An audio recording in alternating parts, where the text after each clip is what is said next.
যখন দেখবেন কোনো জিনিস বারবার চাওয়ার পর আল্লাহ তাআলা দিচ্ছেন না, বারবার আল্লাহ তাআলাকে ডাকতেছেন তবুও আল্লাহ রাব্বুল আলামিন দিচ্ছেন না, তখন বুঝে নেবেন আল্লাহ রাব্বুল আলামিন আপনার সেই ডাকটাকে অনেক বেশি পছন্দ করেছেন।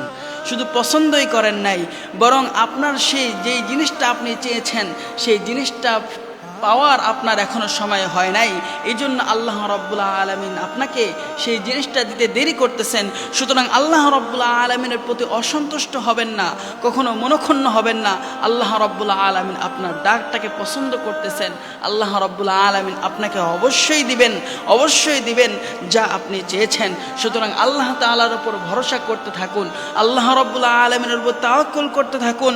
কখনো আল্লাহ রাব্বুল আলামিনের কাছ থেকে মুখ ফিরিয়ে নিয়েন না, কারণ আপনার যে ডাক আল্লাহ রাব্বুল আলামিনের কাছে বারবার ডেকেছেন সেই ডাকটাকে আল্লাহ রাব্বুল আলামিন পছন্দ করেছেন।